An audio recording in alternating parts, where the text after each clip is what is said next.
بھی ازالہ ملک کون؟ حریت. طلاق بھی ازالہ ملک. تو یہاں تو اس کی بیوی ہے، وہ مملوک تو نہیں ہے، اس کی لونڈی تو نہیں ہے، لیکن وہ جو شوہر ہے وہ مالک تو ہے اس کے ایک حصے کا.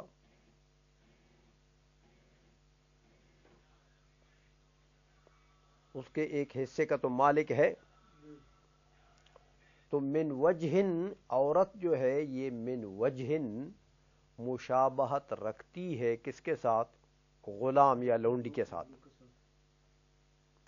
اور شوہر من وجہن مناسبت مشابہت رکھتا ہے مالک و مولا کے ساتھ. سمجھ میں؟ من کل الوجوہ تو نہیں ہے، من وجہن ہے. تو اگر وہاں پر ابنی کا لفظ حقیقی معنی اس کا متصور نہیں ہو سکتا ہے، رکاوٹ ہے وہاں پر، تو یہاں پر بھی وہ کہہ رہا ہے کس کو؟ اپنی بیوی کو، لیکن ایسی بیوی ہے جو معروف النسب ہے، اس کا باپ اور اس کا دادا وغیرہ سب معلوم ہے، اس کا شجرہ نسب. ایسی عورت کو وہ کہہ رہا ہے کہ ہذہ بنتی. تو یہاں بھی رکاوٹ ہے حقیقی معنی سے. وہ کیا؟ معروفیت نسب، کہ وہ تو پہلے سے معروف النسب ہے. تو اب اس کی بنت ہو سکتی ہے وہ؟ تو بنت اپنے حقیقی معنی میں حمل ہو سکتا ہے؟ نہیں ہو سکتا. تو جب نہیں ہو سکتا تو پھر اس کو بھی مجازی معنی کی طرف لے جانا چاہیے، اور اس کا مجاز کیا ہوگا؟ طالق. اس کا مجاز کیا ہوگا؟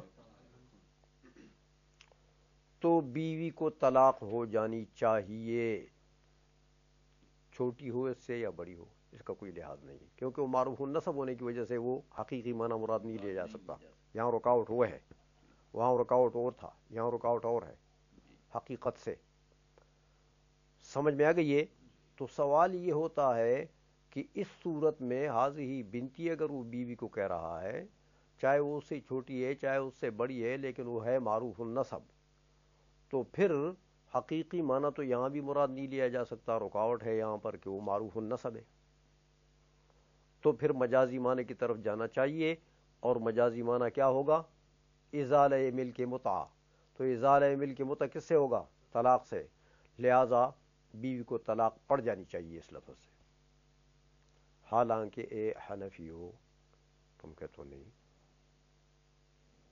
بیوی کو طلاق نہیں ہوگی اس لفظ سے کہ ہذہ بنتی، اس سے اس کو طلاق نہیں ہوگی.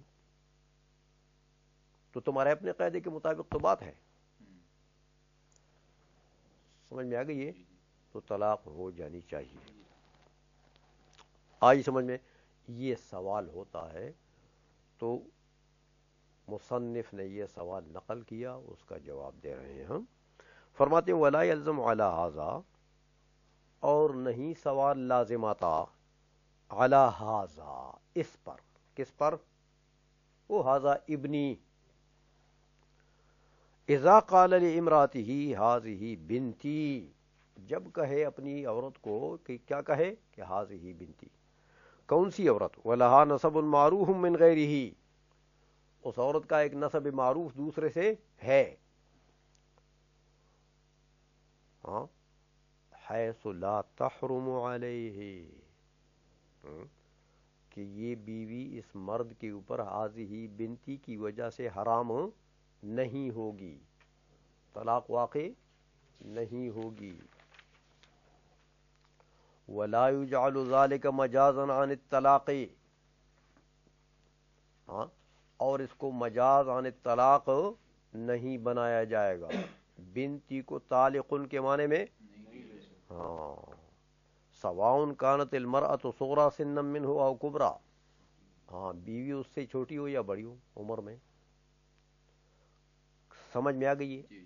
لأن سے ولا يلزم لأن، ہاں، یہ جواب دے رہے ہیں آپ.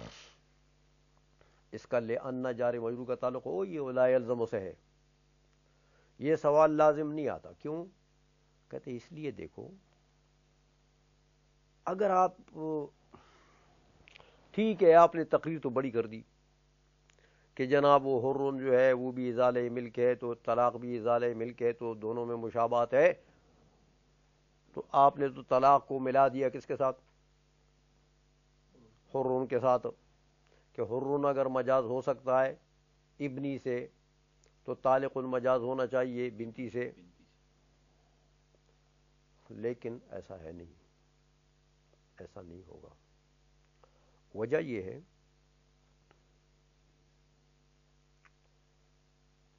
کہ مجاز اور حقیقت دونوں میں مناسبت تو ہوتی ہے نا، حقیقی معنی اور مجازی معنی میں کیا ہوتا ہے؟ اور لفظ جو ہے اس معنی سے مجاز لیا جا سکتا ہے جس معنی کا اس لفظ میں گنجائش تو ہو، سمجھائیے، یعنی لفظ احتمال تو رکھے نا اس معنی کا، تو پھر آپ حقیقی معنی اگر نہیں لیا جا سکتا تو چلو دوسرے معنی کا احتمال تو لفظ میں ہے نا، تو دوسرے معنی کی طرف، مجازی معنی کی طرف چلے جائیں گے۔ تو جناب یہاں تو حقیقی معنی اور مجازی معنی کے درمیان میں تنافی ہے، تضاد ہے، تناقض ہے، تو ایک نقیض کے لیے جو لفظ وضع ہے اس سے دوسری نقیض مراد لیتے ہیں، اس میں تو لفظ کا احتمال اپنی ضد کے لیے تو لفظ میں احتمال نہیں ہوتا، جس معنی کے لیے وہ وضع ہے اس کے ضد کا احتمال بھی ہوتا ہے اس میں۔ تو دیکھیں حاضی بنتی، بنتی کا حقیقی معنی کون سا تھا کہ یہ اس کی حقیقی بیٹی ہو، حقیقی بیٹی ہو، نسباً بیٹی ہو، یہ حقیقی معنی ہے۔ اچھا، تو بنتی نسباً بیٹی،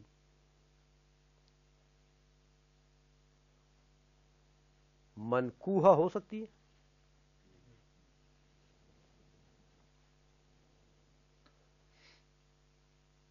تو جب منکوحہ نہیں ہو سکتی، نکاح کی صلاحیت نہیں رکھتی ہے،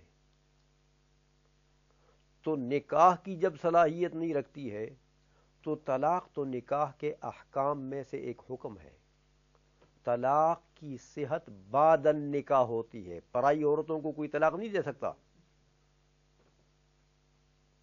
سمجھ میں آئیے، کہ جس کے ساتھ نکاح ممکن ہو تو نکاح ہو جائے تو بعد النکاح طلاق ہوتی ہے، اور جہاں نکاح کی گنجائش ہی نہ ہو،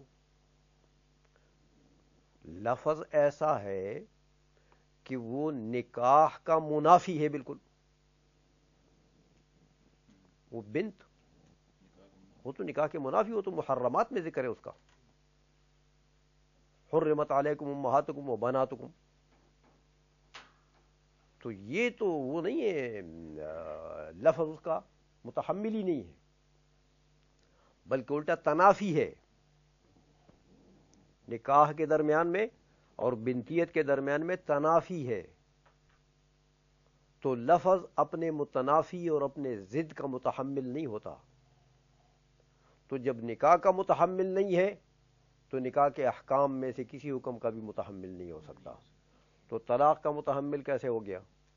لہذا بنتی سے طلاق مراد نہیں لیا جا سکتا، اس لیے یہ عورت اس کے اوپر حرام نہیں ہوگی، اگر اس نے بنتی کہہ بھی دیا تو طلاق اس سے واقع نہیں ہوگی۔ بات سمجھ میں آ گئی ہے کہ نہیں آئی؟ اچھا،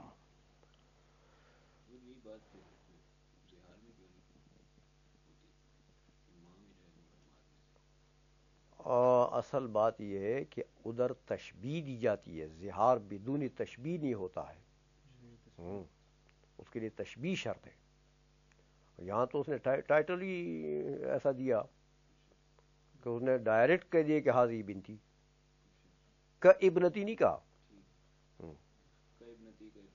پھر معاملہ نہیں، طلاق نہیں ہوگی پھر بھی، ہاں پھر معاملہ اور طرف چلا جائے گا.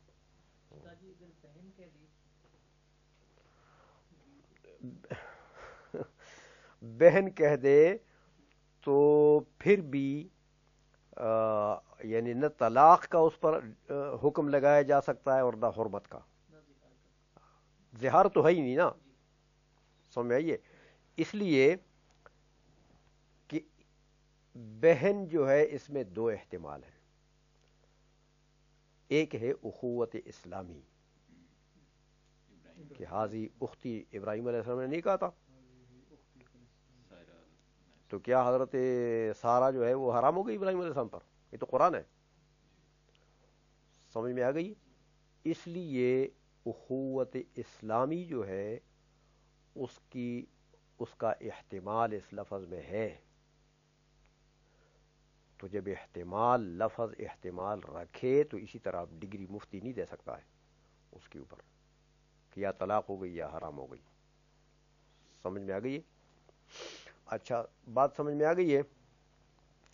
تو بہرحال یہ انہوں نے کہا کہ بھئی یہاں تنافی ہے نکاح کے درمیان میں اور اس میں بنت ہونے میں تنافی ہے.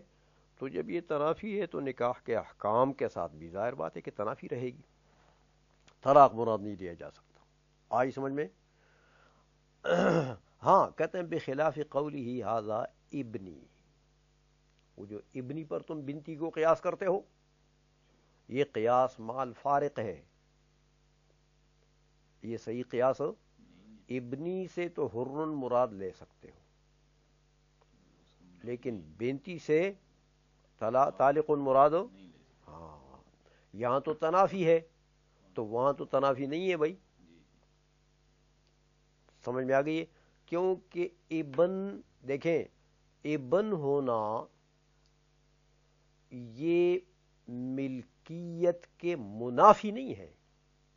یہ الگ بات ہے کہ ابن مملوک نہیں ہوتا لیکن منافی اور نقیض تو بھی نہیں ہے بھائی. سمجھ میں آئیے؟ کیونکہ دیکھیں بعض صورتوں میں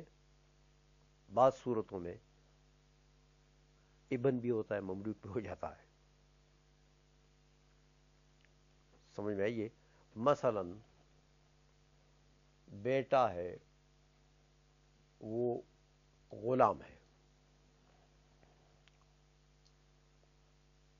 دارالحرب سے مسلمانوں نے اس کو جنگ میں پکڑ لیا, جہاد میں پکڑ لیا, وہ غلام ہو گیا. اس کا باپ ادھر مسلمان ہے. اب ایسا ہوا کہ وہ تو غلام کسی کے لشکریوں میں سے کسی کے ایسے میں آ گیا جس کا غلام ہے. اسلامی جرنیلوں کے جب مال غنیمت تقسیم ہو رہا تھا تو وہ بھی کسی کے اس میں آ گیا, کسی کے ایسے میں آ گیا. تو وہ بیٹا کیا ہوا؟ غلام. باپ کیا ہے؟ حر مسلمان. اب جناب ایسا ہوا, صورت حال ایسی ہوئی کہ وہ بیٹا جس کے حصے میں آیا ہے, جس کا وہ مولا ہے کوئی, تو وہ مولا اس کو بیچ رہا ہے. باپ نے کہا یار میرا بیٹا, میں کیوں نہ خریدوں اس کو, یہ تو ویسے بھی بیچ رہا ہے. سمجھ آئیے؟ تو باپ نے اس کو خرید لیا اس سے. اب بتائیں, یہ الگ بات ہے کہ ملکیت باپ کے پاس آنے کے بعد فوراً وہ آزاد ہو گیا. حضور نے فرمایا من ملک ذا رحم محرم منہ فعتق علیہ, اسی وقت آزاد ہو جائے گا. جو شخص کسی محرم کا مالک بن گیا, ہاں تو وہ اسی وقت فعتق علیہ. لیکن من ملکا, حضور نے فرمایا من ملکا, ملکیت تو پہلے ہوگی نا, تو باپ کے پاس ملکیت تو آ گئی ہے نا, تو اس ٹائم میں مالک بھی ہے باپ اس کا, وہ مملوک بھی ہے اور ابن بھی ہے. اگرچہ فوراً آزاد ہو گیا لیکن تھوڑی دیر کے لیے, ایک لمحے کے لیے تو ملکیت آ گئی ہے نا. تو پہلے ملکیت ثابت ہوگی، اس کے بعد وہ حر ہوگا، تو وہاں پر تنافی نہیں ہے ابنی اور ملکیت میں. تو جب ابنی اور ملکیت میں تنافی نہیں ہے تو حریت میں بھی تنافی نہیں ہے. لیکن یہاں بنتی، بنت ہونے میں اور منکوحہ ہونے میں تنافی ہے. تو جب بنت اور منکوحہ ہونے میں تنافی ہے تو طالقن کے ساتھ بھی تنافی ہے، کیونکہ طالقن تو اس کے احکام میں سے ایک حکم ہے نکاح کے. بات سمجھ میں آ گئی ہے؟ لہذا بنتی کو قیاس کرنا ابنی پر، یہ قیاس مع الفارق ہے، یہ صحیح قیاس نہیں ہے. سمجھ میں آ گئی بات ہو؟ یہ اس کا جواب دے دیا سوال کا. کھوپڑی کے اندر کوئی چیز گئی ہے کہ بار بار گئی ہے؟ اندر گئی ہے؟ خرم صاحب سمجھے آپ کہ نہیں سمجھے؟ اچھا، کون نہیں سمجھا؟ سب سمجھے ہو؟ تنافی دو چیزوں میں اپوزٹ، ہاں، one is opposite of other, ایک دوسرے کا اپوزٹ ہے، مقابل ہے، یعنی دونوں ایک جگہ میں جمع نہیں ہو سکتے ہیں، ایسی اس نسبت کو تنافی کہتے ہیں. آج سمجھ میں؟ ترجمہ کریں اس کا. ولا يلزم على هذا، اور سوال لازم نہیں ہوتا، اعتراض لازم نہیں ہوتا اس پر ہاذا کا اشارہ کس کی طرف ہے؟ ہاں، ہاذا ابنی کی طرف. لیکن وہ ہاذا ابنی جو ہے بھائی، وہ تو جملہ ہے، پورا قصہ ہے، اور یہ ہاذا جو ہے یہ مفرد کا اشارہ ہے. یہ مفرد سے اتنے بڑے جملے کی طرف کیسے اشارہ ہوا؟ ہاں، کیسے؟ بتاویل مذکور، تو بتاویل مذکور جو ہے وہ بھی مفرد کا صیغہ ہے. سمجھائیے. اچھا، اذا قال لامرأته، ہاں، جب بندہ کہے، زوج کہے اپنی بیوی سے کہ حاضی ابنتی ولہا نسب معروف، و حال یہ ہے کہ اس کا نسب معروف ہو، من غیرہ، دوسرے کسی سے، حیث لا تحرم علیہ، ہاں، اس لیے کہ یہ حرام نہیں ہوگی اس مرد کے اوپر. ولا یجعل ذلک مجازا عن الطلاق، اور نہ اس کو مجاز بنایا جائے گا طلاق سے. سواء كانت المرأة صغرى سنا منه او کبرى، برابر ہے کہ عورت جو ہے اس کی بیوی جو ہے وہ اس سے چھوٹی ہے کہ بڑی ہے. اس پر کیونکہ یہاں رکاوٹ تو یہ چھوٹی بڑی ہونا نہیں ہے، حقیقی معنی سے رکاوٹ جو ہے وہ تو اس کا معروف النسب ہونا ہے. لأن هذا، یہ اس کا جواب دیتے ہیں، اس لیے کہ لأن هذا اللفظ، کیونکہ یہ لفظ یعنی هذه بنتی، یہ لو صح معناہ، اگر اس کا اپنا حقیقی معنی صحیح ہو جائے اور یہ واقعی اس کی بنت ہو تو کا لکان منافیا للنکاح، پھر تو نکاح کا منافی ہو گیا. اپنی بنت جو ہے وہ منکوحہ ہو سکتی ہے؟ فیکون منافیا لحکمہ، لہذا نکاح کے حکم کا بھی منافی. حکم کیا ہے؟ وہ ہوا طلاق، نکاح کے احکام میں سے طلاق ایک حکم ہے. ولا استعارۃ مع وجود التنافی، اور مجاز ممکن ہی نہیں ہے مجازی معنی مراد لینا. لا استعارۃ لا مجازہ، مجازی معنی جو ہے وہ مراد لینا ممکن ہی نہیں ہے تنافی کے ساتھ، کہ حقیقی معنی اور مجازی معنی کے درمیان میں تنافی ہو اور تم پھر ایک ذکر کر کے دوسرا مراد لیتے ہو. بخلاف قولہ، برخلاف پہلے والے کے قول کے ھذا ابنی. فإن البنوة لا تنافی ثبوت الملک للأب، کیونکہ بنوت جو ہے یہ منافی نہیں ہے ملک کے ثبوت کا اب کے لیے. باپ کے لیے کبھی کبھی ملک ثابت ہو سکتا ہے ابن کا. بل یثبت الملک له ثم یعتق علیہ، بلکہ پہلے ملکیت ثابت ہوگی اس کے بعد عتق ہوگا. من ملک ذا محرم منہ وعتق علیہ، او کما قال رسول اللہ، صحیح حدیث. آگے پڑھو گے؟ اچھا چلو آج اس پر ختم کرتے ہیں.